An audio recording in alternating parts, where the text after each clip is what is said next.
رسول اللہ صلی اللہ علیہ وسلم، محبت کو نفرت سے بدلا نہیں جاتا، بے شک کیا بات ہے، محبت کو نفرت سے بدلا نہیں جاتا، خوشبو کو گلستان سے نکالا نہیں جاتا، محبت کو نفرت سے بدلا نہیں جاتا، کیا بات ہے، خوشبو کو گلستان سے نکالا نہیں جاتا، بے شک، اور یہ سوچ کر بیٹھے رہو سرکار کے در پہ، یہ کیا بات، سوچ کر بیٹھے رہو سرکار کے در پہ، جنت کو کہیں اور سے رستہ نہیں جاتا، واہ واہ سبحان اللہ، جنت کو سبحان کہیں اللہ، اور سے رستہ نہیں جاتا۔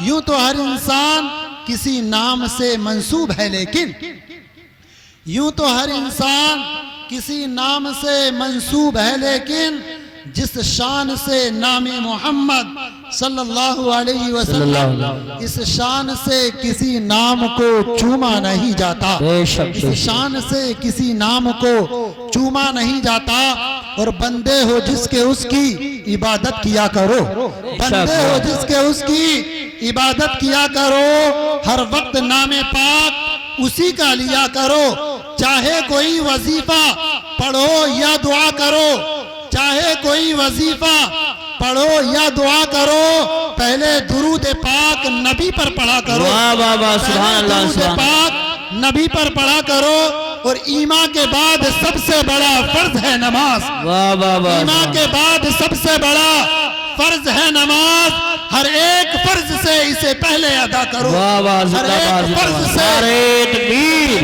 نعرے رسالت، نعرے غوثیت، مسلک اعلیٰ حضرت، فیضان اعلیٰ حضرت، عرس عبادی، عرس عبادی، عرس مقدس، سرزمین مدالہ شریف، سبحان اللہ۔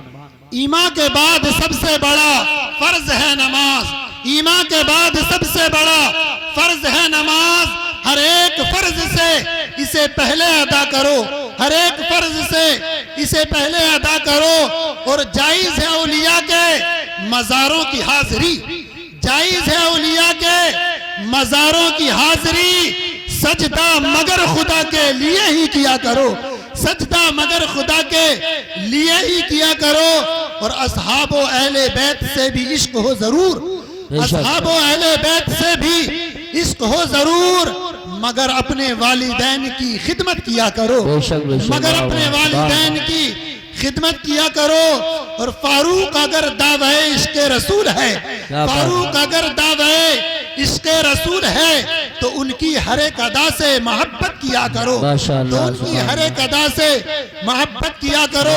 ادھر آئیے، نعرے تکبیر، نعرے رسالت، نعرے غوثیت، مسلک اعلیٰ حضرت، شورائے اہل سنت، جناب محترم قاری غلام مرسلین صاحب قبلہ، قاری تسلیم رضا صاحب بریلی شریف، علماء اہل سنت۔ رب کریم قرآن مجید میں ارشاد فرماتا ہے وَلِلَّهِ الْمَثَلُ الْأَعْلَىٰ، اللہ ہی کے لیے ہے بلند مثل۔ علامہ سمرقندی فرماتے ہیں کہ مثل کے معنی ہے شان۔ اب آیہ کریمہ کا ترجمہ یہ ہوا کہ اللہ کی شان بہت اعلیٰ ہے، بولو اللہ کی شان بہت اعلیٰ ہے۔ آئیے چلتے ہیں عبداللہ ابن عباس کی بارگاہ میں، اے راس المفسرین عبداللہ ابن عباس یہ بتائیے شان سے مراد کیا ہے؟ تو علامہ عبداللہ ابن عباس فرماتے ہیں اللہ کی شان کے بارے میں معلوم کرنا چاہتے ہو، اللہ کی شان کے بارے میں جانکاری لینا چاہتے ہو تو سنو، یہ زمین اللہ کی شان دیکھو، آسمان اللہ کی شان، خشک و تر اللہ کی شان، دہر و پر اللہ کی شان، شجر و حجر اللہ کی شان، مشرق و مغرب اللہ کی شان، شمال و جنوب اللہ کی شان، دہت و فوق اللہ کی شان، خشک و تر اللہ کی شان، شجر و حجر اللہ کی شان۔ اگر تم دنیا کے اندر اللہ کی سب سے بڑی شان دیکھنا چاہتے ہو، اگر تم دنیا کے اندر اللہ کی سب سے بڑی شان کے بارے میں معلوم کرنا چاہتے ہو تو سنو، دنیا کی اللہ کی سب سے بڑی شان خشک و تر نہیں، پیروں پر نہیں، شجر و حجر نہیں۔ اگر تم اللہ کی سب سے بڑی شان کے بارے میں معلوم کرنا چاہتے ہو تو سنو، اللہ کی سب سے بڑی شان جناب محمد الرسول اللہ صلی اللہ علیہ وسلم۔ سبحان اللہ، سبحان اللہ۔ اللہ کی سب سے بڑی شان جناب محمد الرسول اللہ۔ ہر نبی اللہ کی شان ہوا کرتا ہے، اور ولی یہ نبی کی شان ہوا کرتے ہیں. سبحان اللہ. ہم خوش نصیب ہیں, ہم ولی کے دربار میں بیٹھے ہوئے ہیں, ہم فیضیاب ہو رہے ہیں, ہم ولیوں کے دربار میں جا کر کے فیضان سے مالا مال ہوتے ہیں. آپ نے سنا ہوگا ابھی 14 رجب المرجب کو سیدنا سالار مسعود غازی رحمت اللہ علیہ کے مزار پر ایک مادرزاد گونگا پہنچا تھا, اور جب وہ وہاں سے واپس آیا تھا یہ سوشل میڈیا پر یہ بات شائع ہوئی تھی, اخبار میں چھپی تھی, میں نے پڑھا تھا, آپ نے بھی پڑھا ہوگا کہ وہ مادرزاد گونگا سیدنا سالار مسعود غازی کے مزار پر پہنچا تھا. جب وہاں سے لوٹا تھا تو اللہ نے اس کی زبان میں قوت گویائی عطا فرمائی. سبحان اللہ, سبحان اللہ, ماشاءاللہ. اولیاء اکرام کا فیضان ہوا کرتا ہے. رہتا ہے میرا دل تیری گلیوں کے آس پاس, خوشبخت ہے جو رہتا ہے ولیوں کے آس پاس. سچ ہے کہ راہ حق میں پتہ چلتا ہے اسے, گزرا ہے معرفت کی جو ندیوں کے آس پاس, گزرا ہے معرفت کی جو ندیوں کے آس پاس. ہر نبی اللہ کی شان ہوا کرتا ہے. حضرت آدم بھی اللہ کی شان, حضرت شیس بھی اللہ کی شان, حضرت ادریس بھی اللہ کی شان, حضرت یحییٰ بھی اللہ کی شان, حضرت موسیٰ بھی اللہ کی شان, حضرت ذوالکفل بھی اللہ کی شان. دنیا کے اندر جتنے انبیاء کرام تشریف لائے, کم و بیش 1 لاکھ یا 2,24,000 انبیاء کرام تشریف لائے. تمام کے تمام انبیاء اللہ کی شان, مگر اللہ کی سب سے بڑی شان جناب محمد الرسول اللہ ہے. معجم طبرانی کی ایک حدیث ملاحظہ کرو, ان اللہ تعالی نظر فی قلوب العباد فوجد قلب محمد صلی اللہ علیہ وسلم خیر قلوب العباد. آج دنیا کے اندر کچھ لوگ یہ کہتے ہوئے نظر آ رہے ہیں جس کا نام نبی علی ہے, وہ کسی چیز کا مالک و مختار نہیں. اور نبی کے غلام کی پاور کو دیکھو اور پھر نبی کی پاور کا اندازہ لگانا. حضرت علی کرم اللہ وجہ الکریم ہے, گھر پر 3 دن سے فاقہ ہے, گھر پر 3 دن سے فاقہ ہے, چولہا نہیں جلا ہے.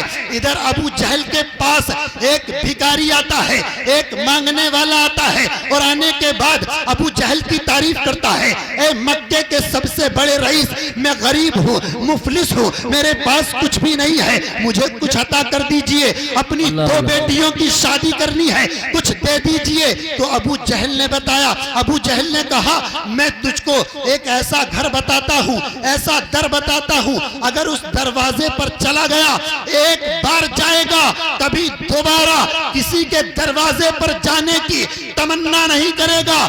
ایسا گھر تجھے بتاتا ہوں, وہاں سے اتنا مل جائے گا کہ ایک بار میں ہی تیرا کام ہو جائے گا, دوبارہ کسی کے دروازے پر نہیں جائے گا.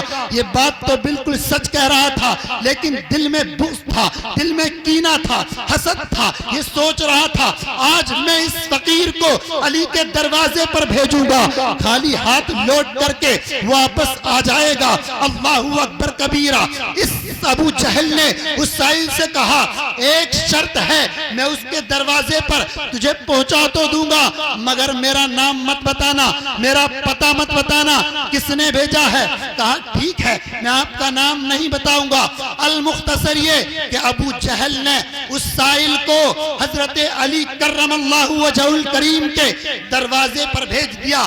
جیسے ہی وہ بھکاری حضرت علی کے دروازے پر آیا, آنے کے بعد دروازہ کھٹکھٹایا, دستک دی, حضرت علی باہر تشریف لائے, حضرت علی کی تعریف کرنے لگا, اے مکہ کے سب سے بڑے رئیس, اللہ نے آپ کو مال و دولت سے نوازا ہے. جب حضرت علی نے یہ جملہ سنا, حضرت علی نے جب یہ جملہ سنا, مکے کا سب سے بڑا رئیس, یہاں تو 3 دن ہو گئے, چولہا بھی نہیں جلا ہے, 3 دن فاقے سے ہے, لیکن یہ مکے کا سب سے بڑا رئیس بتا رہا ہے. کہا یہ بات تم کو کس نے بتائی ہے, میں مکے کا سب سے بڑا رئیس ہوں. اس بھکاری نے کہا جس نے مجھے یہ بتایا ہے اس نے اپنا نام لینے کے لیے منع کر دیا ہے, اپنا نام بتانے کے لیے منع کر دیا ہے. حضرت علی نے کہا اے فقیر سن لے, کان کھول کر سن لے, جب تک تو اس کا نام نہیں بتائے گا تب تک اس دروازے سے کچھ کچھ بھی نہیں پائے گا. اب یہ پریشان ہے, سوچنے لگا کیا کیا جائے. ادھر ابو جہل نے نام لینے کے لیے منع کر دیا ہے اور ادھر یہ شرط لگا دی ہے کہ جب تک تو نام نہیں بتائے گا کچھ بھی نہیں پائے گا. ابو سائل نے دائیں دیکھا, بائیں دیکھا, پیچھے مڑ کر کے دیکھا, سوچنے لگا ابو جہل یہاں تو نہیں ہے, ابو جہل تو اپنے مکان پر ہے, لاؤ نام بتا دیا جائے, اپنا کام تو ہو ہی جائے گا. کہا مجھے ابو جہل نے بھیجا ہے. حضرت علی نے جواب دیا اگر بات یہی ہے تجھے ابو جہل نے بھیجا ہے تو میں تجھے ضرور دوں گا, اتنا دوں گا, اتنا دوں گا, کسی اور کے دروازے پر جانے کی تمنا ہی نہیں کرے گا. حضرت علی کرم اللہ وجہ الکریم نے لب سے لب ہلایا, کچھ پڑھا اور کہا مٹھی کو پھیلائیے. سائل نے کہا حضور پہلے اندر تو جائیے, کچھ لے کر آئیے, بعد میں ہاتھ پھیلوائیے. حضرت علی نے کہا میں علی ہوں, اندر باہر کی ضرورت نہیں, ہاتھ پھیلاؤ.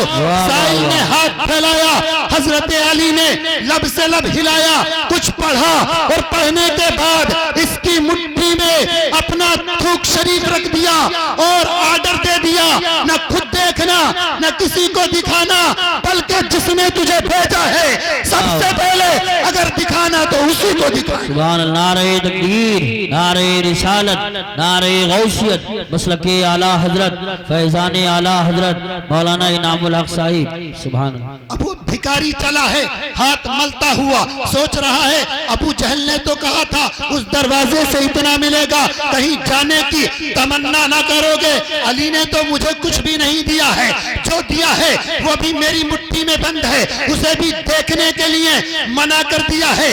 سب سے پہلے ابو جہل کو دکھانے کے لیے کہہ دیا ہے. یہ ہاتھ ملتا چلا جا رہا ہے, چہرے پر اداسی کے آثار ہیں, چہرہ مایوس ہے, ہاتھ ملتا چلا جا رہا ہے, پریشانی کے عالم میں قدم بڑھا رہا ہے. جیسے ہی یہ ابو جہل کے قریب پہنچنے والا تھا, ادھر مکے میں ابو جہل نے مکے کے بڑے بڑے لوگوں کو اکٹھا کر لیا تھا اور یہ کہہ رہا تھا کہ جن کے بارے میں کہا جاتا ہے ان کے دروازے سے کبھی کوئی بھی خالی ہاتھ نہیں لوٹتا ہے.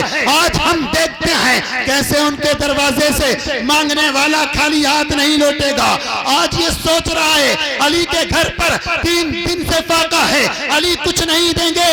اس نے مکے کے بڑے بڑے لوگوں کو اکٹھا کر لیا. جب اس کی نظر اس سائل پر پڑی, مسکرانے لگا, ہنسنے لگا, مذاق اڑانے لگا. جب وہ سائل ابو جہل کے قریب آیا, ہنس کر کہا علی نے تم کو کیا دیا؟ کہا جو علی نے دیا ہے وہ میری مٹھی میں بند ہے, نہ مجھے دیکھنے کا آرڈر ہے نہ کسی کو دیکھنے کا آرڈر ہے, بلکہ سب سے پہلے تجھی کو دیکھنے کا آرڈر ہے. کہا پھر یہی بات ہے تو ہاتھ پھیلاؤ, دکھاؤ کیا دیا ہے. تاریخ بتاتی ہے جب اس سائل نے اپنا ہاتھ کھولا اور ابو جہل نے اپنے ماتھے کی نگاہوں سے دیکھا تو آنکھیں پھٹی کی پھٹی رہ گئی, منہ کھلا کا کھلا رہ گیا. ہاتھ کھولا تو کیا دیکھا کہ ہاتھ میں ایک ہیرا موجود ہے. سبحان اللہ. ہاتھ میں قیمتی ہیرا موجود ہے. کہنے لگا اے سائل بتاؤ تو صحیح, علی نے تم کو یہ کہاں سے دیا ہے, کس دکان سے دیا ہے, کس مکان سے دیا ہے؟ تو اس سائل نے برجستہ کہا تھا علی نے نہ کسی دکان سے دیا ہے نہ کسی مکان سے دیا ہے, اس کو اپنی زبان سے دیا ہے. جب علی کا یہ عالم ہے تو نبی کا عالم کیا ہوگا؟ جب ان کے گدا بھر دیتے ہیں شاہان زمانہ کی جھولی, جب ان کے گدا بھر دیتے ہیں شاہان زمانہ کی جھولی. محتاج کا جب یہ عالم ہے, مختار کا عالم کیا ہوگا؟ دولت کسی نے مانگی, رتبہ کسی نے مانگا, مشتاق دید ہو کر جلوہ کسی نے مانگا, اولاد فاطمہ کا صدقہ کسی نے مانگا, میرے کریم سے گر قطرہ کسی نے مانگا. دریا بہا دیے ہیں, دربے بہا دیے ہیں, واللیل جن کی کاکل, مازاغ جن کی آنکھیں, ماؤہا کی ہیں یہ محرم, واللہ جن کی آنکھیں, ادنا سے گل مدہ میں مہکین جن کی آنکھیں. جب آ گئی ہیں جوشے رحمت تو ان کی آنکھیں, جلتے بجھا دیے ہیں, روتے ہنسا دیے ہیں. وما علینا الا البلاغ. السلام علیکم.